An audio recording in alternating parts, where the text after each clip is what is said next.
ministre de l'action territoriale donc ale ka communiqué walasa ka se ka bamayɛlɛma kɛ o la bamanankan na an ka todunkan na a bɛ se ka faamuya cogo min na i b'a ye k'a fɔ ko bi alamisa donya in na ni o bɛnna janvier kalo tile 25 ma malidenw sigilen bɛ waati min na ORTM jabaranin kɔrɔ walasa ka kunnafoni lajɛ i b'a ye k'a fɔ ko fɛn min kɔni ye communiqué o kɔni o kalanna n'o ye lase o kalanna fɛn min ye colonel Abdoulaye Mayiga fɛ ni o dɔ bɛ tali kɛ Mali ani Algérie ni waati in na gɛlɛya min bɛ u ka jɛɲɔgɔnya la i b'a ye k'a fɔ ko communiqué kɔnɔ kuma la gouvernement de la transition u y'a jira k'a fɔ ko u jɔrɔlenba don kosɛbɛ sabula fɛn min kɔni ye Algérie jamana ye k'u bɛ ka waleya caman kɛ waleya min n'u ma a faamuya ni a bɛ tali kɛ juguya sira fɛ donc ko n'o o bɛ ka ta ka ɲɛsin kosɛbɛ Mali ka kɔnɔna kungow ma i b'a ye k'a fɔ ko o hukumu kɔnɔna la ko o waleya min bɛ ka kɛ k'o bɛ dankari kɛ kosɛbɛ fɛn min kɔni ye Mali ka lakana ye ani a ka yɛrɛma hɔrɔnya kɔni na kosɛbɛ i b'a ye k'a fɔ Mali ministre ka communiqué la a y'a jira k'a fɔ ko jalaki min binnen don Algérie kan ko o dɔ bɛ tali kɛ kosɛbɛ fɛn min ye Algérie jamana o ka laɲini ka kɛ k'a fɔ ko fo wajibi kisɛ bilen ko u ka délai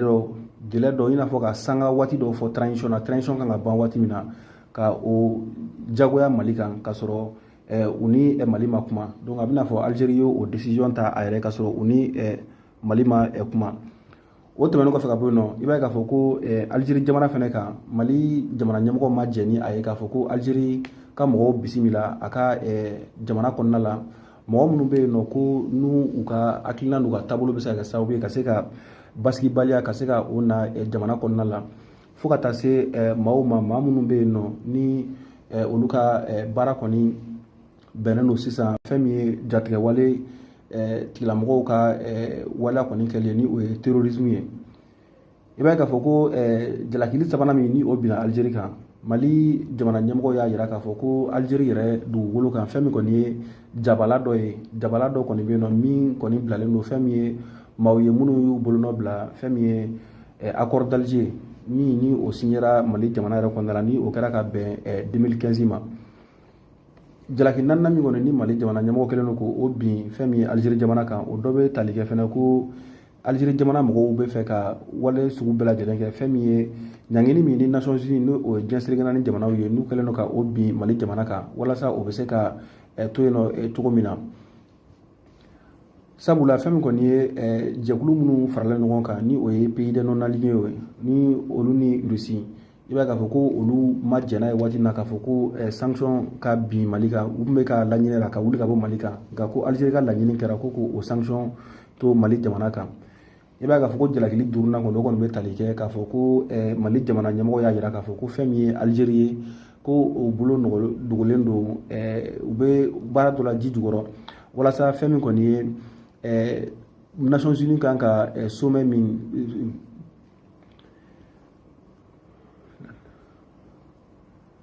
i b'a k'u bolo dogolen don kosɛbɛ fɛn min kɔni ye ɲɔgɔn ye ba min kɛra Ugandakaw fɛ yen nɔ ni o bɛ tali kɛ pays des non alignés kan donc ko ka se ka faranga dɔ kɛ gafe kan faranga min dun ni o bɛ tali kɛ Mali n'o bɛ tali kɛ Mali yɛrɛ kan i b'a ye k'a fɔ ko o faranga o la ɲinina Algérie jamana fɛ k'a sɔrɔ u ni Mali jamana ɲɛmɔgɔ ma sigi ka kuma k'a sɔrɔ Mali jamana ɲɛmɔgɔ fɛnɛ ma a laɲini fɛnɛ kɛ i b'a ye k'a fɔ ko Algérie jamana kɔni y'a jira k'a fɔ ko fɛn min kɔni ye nin papier in ye ko olu kɔni tɛ a laɲinibagaw ye ni Mali bɛ ka i ban o la kosɛbɛ sabula Mali jamana ɲɛmɔgɔ fɛnɛ bɛ ɲininkali kɛ Algérie jamanaw fɛ mun na tɔw bɛ ka ban min na Algérie jamana fɛnɛ bɛ ka sɔn o kelen ma ko bɛɛ lajɛlen tɛmɛnen kɔfɛ Mali jamana ɲɛmɔgɔ kɔni ye a lakɔlɔsi k'a jira k'a fɔ ko Algérie jamana kɔni bɛ ka Mali filɛ i b'a fɔ ko jamana denni ka essayer ka jɔnmaya dɔ ta ka ɲɛsin Mali jamana ma o hukumu de kɔnɔna la fɛn min kɔni ye transition kɔni gouvernement ye k'u bɛ malidenw fo ka taa se diɲɛma ma ko k'olu kɛ seere ye u ka lakɔlɔsili kɛ lakɔlɔsili min ni o bɛ tali kɛ Algérie ka waleya dɔw kan minnu n'u o bɛ se ka kɛ juguya ka ɲɛsin fɛn min ye Mali jamana yɛrɛ ma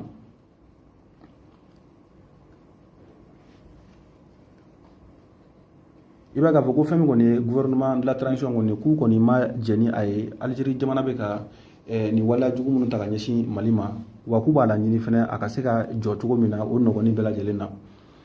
sabula ko fɛn min kɔni ye Algérie jamana ni Mali jamana kɔni i b'a ye k'a fɔ ko a bɛ san caman bɔ i b'a ye k'a fɔ ko sigiɲɔgɔnya o ɲalen don kosɛbɛ ani ɲɔgɔn cɛ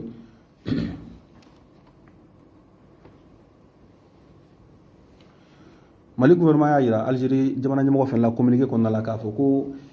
Algérie ye min kɛ Mali la n'o o ye ka mɔgɔ dɔw bisimila a ka dugukolo kan mɔgɔ minnu ni Mali jamana ɲɛmɔgɔ walima Mali jamana tɛ kan kelen fɔ u bɛ juguyara Mali jamana contre la ko Algérie o waleya min kɛ ko yalima ni Mali fɛnɛ tun ye o ɲɔgɔnna kɛ ka Algérie maaw bisimila Mali dugukolo kan maa minnu bɛ yen nɔ ni u ni Algérie ɲɛmɔgɔw tɛ bɛn u ni Algérie yɛrɛ fɛnɛ tɛ bɛn ko est ce que k'o tun bɛ bɛn Algérie jamana ma wa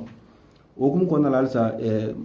transition gouvernement kɔni n bɛ a ɲini Algérie jamana ɲɛmɔgɔw fɛ ko u ka u miiri k'a yira k'a fɔ ko Mali ni Algérie ɲɔgɔn cɛ fɛn min kɔni ye kɔrɔnin dɔgɔya ye an bɛ se k'a fɔ ko teriya yɛrɛ fɛnɛ sera ko o bɛ Mali ni Algérie ɲɔgɔn cɛ a bɛ waati jan bɔ ko dɔ bɛ tali kɛ kosɛbɛ waati min na Algérie jamanaw fɛ yen nɔ fɛn min kɔni ye la guerre d'Algérie ni o ye kɛlɛ min kɔni wulila Algérie jamana kan i b'a ye k'a fɔ ko o hukumu kɔnɔna la ni Mali kɔni ye a ka dugukolo kɔni a ka da kɔni yɛrɛ Algérie minnu tun bɛ kɛlɛ la waati la walasa Algérie bɛ se k'a ka yɛrɛmahɔrɔnya sɔrɔ ko Mali ye a ka dugukolo a ka dayɛlɛ olu ye walasa olu bɛ se ka na u ɲɛma dogo a nɔ walima k'u labɛn ka taga i b'a ye k'a fɔ ko Mali kɔni ye cɛsiriw fana boloda walasa kɛlɛ min ni o tun bɛ ka kɛ fɛn min ye nanzaraw kɔni kama nanzaraw contre la i b'a ye k'a fɔ ko Mali kɔni ye i sen don a la sabula fɛn min ye kɛlɛkɛlaw ye Mali y'o bila ka taa kɛlɛkɛlaw dɛmɛ Algérie dugukolo sanfɛla la walasa ka se ka Algériens ka se ka u ka yɛrɛmahɔrɔnya an'u ka lakana ka se ka o sabati cogo min na wa ko Mali ma da o dɔrɔn ma Mali ye wulikajɔw fɛnɛ boloda Algérie ka kunkanko kuma kun kan ka fɔ fɛn fɛn ye diɲɛ selekana jamana fan o fan ko Mali ye wulikajɔw fɛnɛ boloda walasa ka se ka Algérie ka se ka a dɛmɛ o yɔrɔ ninnu bɛɛ lajɛlen na halisa Mali jamana kɔni communiqué kɔnɔna la k'u bɛ wele bila Algériens ma k'u ka se ka u miiri kosɛbɛ sabula fɛn min ye gɛlɛya min ni a binna anw ka jamana kan n'o bɔra cɛncɛn fuga ninnu gɛlɛya kɔnɔna la ko dɔ bɛ tali kɛ kosɛbɛ fɛn min ye Algérie yɛrɛ ka jɔyɔrɔ fanga ka bon la kosɛbɛ sabula ko fɛn min ye OTAN ni o taara binni min kɛ fɛn min ye Sahel jamana dɔ kan ni o ye kɔni ye Libi ye i b'a ye k'a fɔ ko o gɛlɛya min ni o fɛnɛ nana ka na bin anw kan ko o bɛ gɛlɛya dɔ la ko nka ko Algérie k'a miiri fɛnɛ k'a fɔ ko jɛkulu dɔ fɛnɛ tun b'olu fɛ yen minnu ye marifatigi jɛkulu ye ni olu fɛnɛ tun kɛlen don ka marifa ta Algérie jamana kama ni o bɛ wele ko GSPC ni o ye groupe salafiste pour la prédication et le combat ni o ye Algérie banbagati jɛkulu dɔw ye n'olu tun kɛlen ka marifa ta Algérie jamana yɛrɛ kama ko olu tilala ka fara fɛn min ye Al-Qaïda ni o ye Osama Ben Laden ka jɛkulu kɔni créé jɛkulu min bɛ tali kɛ jatigɛwale kɛwalew la i b'a ye k'a fɔ ko o GSP farala olu kan donc k'o kɛra sababu ye ka na fɛn min ye terrorisme international ka na o kɔni ye cɛncɛn fuga jamana ninnu kan ka na anw ka fan fɛ yan nɔ halisa communiqué kɔnɔna la Mali jamana ɲɛmɔgɔw kɔni y'a jira k'a fɔ ko olu kɔni labɛnnen don kosɛbɛ walasa fɛn min ye teriya ani jɛɲɔgɔnya ɲuman min tun bɛ ani Algérie ni ɲɔgɔn cɛ a bɛ waati jan bɔ walasa ka se ka o kɔni ka o sankɔrɔta kosɛbɛ ko Algérie jamana yɛrɛ dɔrɔn tɛ ko fo ka taa se diɲɛ selekana jamana bɛɛ lajɛlen ma nka ko bɛna ta Mali ka laɲini tɛ dɔwɛrɛ ye i b'a ye k'a fɔ ko fɛn min kɔni ye jamana ɲɛmɔgɔ ye ko a ye laɲini min kɛ ko maa o maa ni Mali bɛ jɛ i ka se ka jɛ kɛ o bonya k'o laɲini ninnu k'olu bonya kosɛbɛ ni o dɔ bɛ tali kɛ fɛn min ye Mali ka yɛrɛmahɔrɔnya o ka bonya kosɛbɛ Mali jɛɲɔgɔnw ani minnu bɛ baara kɛ ɲɔgɔn fɛ olu fɛnɛ ka choix ka to Mali bolo k'a fɔ ko mɔgɔ tɛ a fɔ an ɲɛna k'a fɔ ko ani nin de bɛ jɛ ani nin de bɛ jɛ donc o choix ka to Mali bolo ani fɛn min kɔni ye ko malidenw ka hɛrɛ n'u ka nafa bɛ min na i b'a ye k'a fɔ ko o fɛnɛ ka labonya kosɛbɛ o fanga ka labonya kosɛbɛ i b'a ye k'a fɔ ko nin communiqué kɔni bolonɔbilala fɛn min kɔni ye ministre d'État ministre de l'administration territoriale et de la décentralisation porte-parole du gouvernement ni o ye colonel Abdoulaye Maïga ye i b'a ye k'a fɔ ko ale de ye bolonɔ bila nin communiqué kɔni na dɔw b'a k'a fɔ ko o majɛngɛ min kɔni n'o kɔni yirala Mali jamana kɔni fɛ o kɛra sababu ye fɛn min accord min ni a signera Mali jamana kɔnɔna la depuis 2015 la o accord kɔni ka a fɔ ko nin y'o kɔni filenkolo cilen k'o dagakolo fili sabula accord signeli kun kan ka kɛ sababu ka na ni bɛn ni basigi fɛn fɛn i b'a ye k'a fɔ ko accord kɔni ma se ka na ni o ye sabula fɛn min ye accord signelen kɔfɛ kɛlɛ kɔni a fanga bonyara kosɛbɛ kɛlɛ fanga bonyara kosɛbɛ wa a bɛna fɔ accord yɛrɛ signelen kɔfɛ kɛlɛ yɛrɛ ye fanga min sɔrɔ a m'o sɔrɔ sani accord yɛrɛ ka signé sabula i b'a ye k'a fɔ ko hali fɛn min kɔni ye laɲini min ni o kun kɛra accord kɔnɔna la i b'a ye k'a fɔ ko fɛn min kɔni ye marifatigiw ye n'o ye groupes armés ye olu kɔni tun tɛ laɲini olu tun t'o olu la bato sanga n'a ka waati si la o hukumu de kɔnɔna la ni manjɛgɛ min ni Mali jamana ɲɛmɔgɔ y'a lakɔlɔsi Algérie ka côté la u ye a laɲini kɛ k'a fɔ ko fɛn min ye accord d'Alger ni o kuma kɛra siga kuma kɛra Algérikaw fɛ yen nɔ ka na a bolonɔbila Mali jamana yɛrɛ kɔnɔna la ni Algérie yɛrɛ ye ɲɛmaa ye o sigikafɔ hukumu kɔnɔna la min bɛ tali kɛ malidenw ni ɲɔgɔn cɛ fo ka taa se a ka ja Mali yɛrɛ ni diɲɛma fɛnɛ ni ɲɔgɔn cɛ o sigikafɔ kuma in na i b'a ye k'a fɔ Mali jamana ɲɛmɔgɔ kɔni y'a jira k'u ma nimisi wasa sɔrɔ fɛn min ye Algérie ka o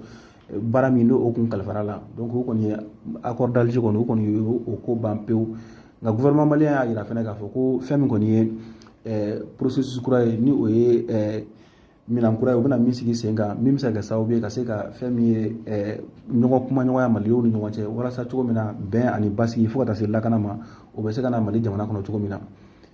nin kun ye ka se ka fɛsɛfɛsɛli kɛ aw ye bi su in na an ka minisiri min bɛ yen nɔ ni o ye Kolonɛli Abdulaye Mayiga ye ale bɔra ka lase min kɛ ka kɛɲɛ ni Mali ni Algérie cɛ nin waati la gɛlɛya min bɛ ani ɲɔgɔn cɛ ni o filɛ ka taa wolo fɛn min ye accord d'Alger min kɔni signera depuis 2015 ka taa o kɔni ko ko ban pewu nin kun ye walawalali ye ka se ka o lase aw ma bamanankan na aw ni ce a ka kulomajɔ la